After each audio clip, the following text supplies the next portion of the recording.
Salam əziz dinləyicilər, bugün mən sizə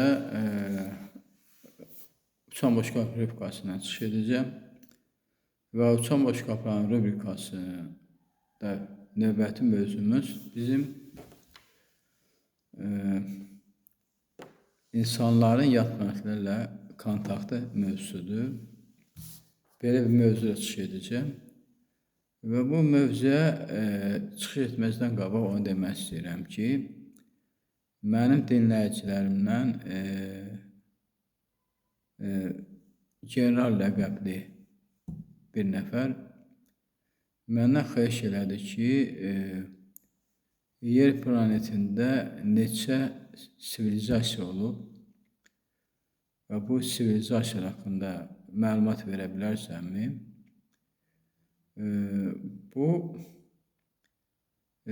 Mən həmişə demişəm ki, biz 5-ci sivilizasiyanın nümayəndələriyik və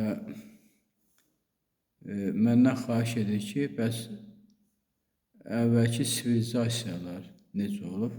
Yəni, 1-ci sivilizasiya, 2-ci sivilizasiya, 3-cü sivilizasiya və 4-cü sivilizasiyada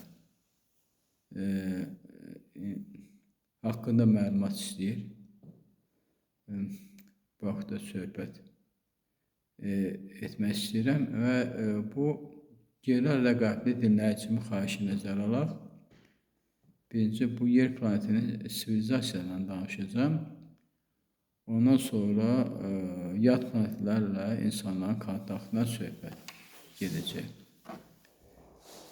Mən belə birdən yadıma düşdü ki, mənim bir əsərim var, Həyatın Sirləri əsərim var. Yadıma düşdü ki, bu Həyatın Sirləri əsərində mən bu sivilizasiyalar haqqında məlumat vermişəm və belə qərara gəldim ki, elə o əsərimdən, hansı ki, o əsərimdə belə bir mövzu var, yer üzündə mərhələlər. Söhbət gedir elə bu sivilizasiyadan söhbət gedir. Elə generalın ləqəbli dinləyicimi xahişi nəzərə alaraq, həmin o Həyatın Sirləri əsərimdən sivilizasiya haqqında fikirləri bildirmək istəyirəm. İndi nə qədər mənim dinləyicimi qane edəcək, yəqin ki, öz kommentində yəqin ki, mənim fikirlər bölüşdürəcək mənlə. İndi bu mövzu haqqında belə yazıram ki, yenə deyirəm, bu Həyatın Sirləri əsərimdəndir. Mövzum da yer üzündə mərhələlərdir. Yazıram ki, insan hüceyrələrdən yaranmışdır. Yer kürəsində mövcud olan bütün canlılar təkamül proseslərində öz inkişaf mərhələlərində genetik formalarını əsrlər boyu dəyişmişlər. İnsanlar başqa canlılardan fərqli olaraq öz həyat tərzlərini şüurlu bir məxluq kimi qurmuşlar. Yer kürəsində birinci mərhələ hazırlıq mərhələsi adlanır. Yəni, söhbət gedir birinci sivilizasiya. Bu mərhələdə ilk sadə formaya və quruluşa malik canlılar yarandı. Burada hazırlıq mərhələsi ən uzun mərhələ hesab edilir. Bu mərhələdə karbon-hidrogen birləşmələr nəticəsində müxtəlif maddələr əmələ gəldi. Təkamül proseslərində oksigen və azotun iştirakı ilə mürəkkəb birləşmələr təzahür etdi. Nəticədə də əlbəttə ki, od, su, torpaq və hava kimi 4 əsas nemət yarandı. Həmin dövrdə ibtidai quruluşa malik ilk canlılar yarandı. Sonraki inkişaf mərhələlərində ali canlıların ilk nümayəndələri öz həyat tərzlərini qurdular. Birinci mərhələnin başa çatması 1 milyard ilə tamamlandı. İnsanların ilk həyat tərzi ikinci mərhələnin ortalarında yaranmaya başladı. Yəni ki, insanlar ikinci sivilizasiyanın ortalarında mövcudluq tapdı. İndi biz 5-ci sivilizasiyada yaşayırıq. Gələcəkdə 6-cı mərhələ olacaq, 6-cı sivilizasiya. 6-cı sivilizasiya tərəqqi mərhələsi hesab olunur. Sonra 7-ci sivilizasiya olacaq və 7-ci mərhələdə yer planeti dincə qoyulacaq. Əlbəttə ki, o dövrdə 7-ci mərhələdə baş verən proseslər nəticəsində planetin yaşaması və məhvi məsələsi həll olunacaq. Bilirik ki, 100 ilimiz bir əsrdir. Əgər belə nəticə gəlirsə, onda 10 milyon əsr bizim ikinci mərhələni əhatə etmişdir. Biz bilirik ki, kainat bir anlıq sıxılır və genişlənir. Eyni zamanda bir anlıq sükunətdə olur. Bunu riyazi rəqəmlə ifadə etsək, canlıların mövcudluğunu həm var, həm də yox kimi qəbul edə bilərik. Bu bir an bizim zamana çevirsək, bir an 1000 ilə bərabərdir. Deməli, belə çıxır ki, ikinci mərhələ 1 milyon ana uyğun gəlir. İndi 1 milyon, əgər biz onu zamana çevirsək, gərək 1 milyonu 1000-ə vuraq, görsün nə qədər eləyir, neçə eləyir. Kainat bizim üçün 1000 ildən bir sıxılır və 1000 ildən bir genişlənir. İnsan şüuru 1000 il tərəqqidə, 1000 il tənəzzüldə olur. İlk insanların yaranması üçün lazımı amillər mövcud olduqdan sonra hüceyrələr toplusu cəmləşməklə ilk bəhrəsini verdi. Yaranan canlılar çox kiçik idi. Daha doğrusu cırtdan boyda idilər. Bu ilk yaranan insanlardan söhbət gedir. Onların həyat tərzini və şəraitini müasir dövrdə qarışıqlar davam etdirirlər. Bütün canlılar içində məhz bu cırtdan insanlar ilk şuurlu idilər. Yaradan mövcud olmuş insanları müasir dövrə kimi başqa canlılarda yaşatmışdır. Yaradan məqsədi ondan ibarət idi ki, insanlar onların həyat tərzini öyrənməklə keçmiş əcdadlarımızın müsbət əməllərini onlardan götürməklə öz əməllərində göstərsinlər.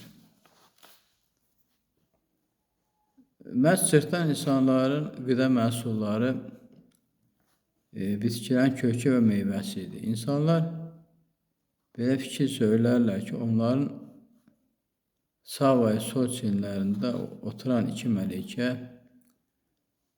insanların yaxşı və pis əməllərini yazırlar. İnsan dünyasını dəyişənən növbəti mələyə qədəm qoyanda həmin məlikələr onun bütün əməllərini söyləyir, onun cənnət və cəhənnəmə getməsini müəyyənləşdirir. Yəni bu cənnət, cəhənnəm məcazi mənadadır. bir növ islah koloniyaları kimi də qəbul etmək olar cəhənnəmi. Bu o deməkdir ki, insanlar yaranan gündən onlara yüksək şüurlar nəzarət edir. Görülən işlərdə mənfi və müsbət əməlləri qeydə alırlar. Deməli, insanlar Yaradan tərəfindən göndərilən mələkələr tərəfindən həm qorunur, həm kamilləşir, həm də növbəti məkan üçün hazırlanır. İndi həqiqət bizə məlum oldu. Əcdadlarımız bu ideyanı nəsildən nəsil ötürərək bizə anlatmaq istəyirlər ki, kökümüz yüksək şüurlu mələklər olub. Əlbəttə ki, sonraki təkamül proseslərində mələklər formalaşaraq bir növ cırtdan insanlara çevrilirlər. Cırtdan insanların yaşayış yerləri meşələr olmuşdur. Əgər quraqlıq olsa idi, o zaman onlar məkan dəyişməsi edirdilər. İnsanlar qrup şəklində yeni bir cənnət məkan axtarır, orada məskan salardılar. Onlar çox arıq bədənə malik olub, yalnız ağaçların kökünün şirəsi ilə özlərinin suya olan tələbatını ödəyirlər. Çünki həzm orqanları başqa formada idi. Yalnız şirə qəbul etməklə maddi niməti olan ehtiyaclarını aradan qaldırdılar. Dövran dəyişdikcə cırtdan insanlarda təkamül prosesləri nəticəsində yeni bir hibridləşmə növü yarandı. İkinci mərhələnin sonunda iqlim şəraiti sürətlə dəyişməyə başladı. Nəticədə planetdə temperatur yüksəldi. İnsanların həyat tərzi dəyişdi. Yeni hüceyrələrdən yeni insanlar yarandı. Həmin insanlar odlu insanlar adlandı. Üçüncü mərhələ odlu insanın erası kimi bünövrəsini qoydu. Söhbət gedir indi üçüncü sivilizasiyadan. Onlar yer məkanını cənnətə döndərdilər. Gözəl cənnət bağlar salındı. Bütün canlılar onlara tabe edildi. İnsanlar nəinki xırda heyvanları, hətta ən nəhi heyvanları özlərinə ram etdilər. Günəş enerjisi ilə daim qidalandıqlarından torpaq altında yuvalarda yaşamaq onlar üçün münasib deyildi. Odlu insanların baş hissəsində işıq verən orqan var idi. Həmin orqan günəş şüalarını toplayıb bateriya prinsipini həyata keçirirdi. Lazım olan zaman şüadan istifadə edirlər. Bir növ özlərini təhlükədən qoruyurdular. Onlar bir-birlə jest dilində danışır, informasiya siqnalları təfəkkür dilində həyata keçirilirdi. Mərhələnin sonunda günəşin aktivliyi azaldı, odlu insanlar öz nurunu itirməyə başladı. Nəticədə yeni insanlar yarandı. Odlu insanlar o zaman məhv oldular ki, onlar ya artıq günəş enerjisi qəbul edir, ya da enerji çatışmamazlıq olurdu.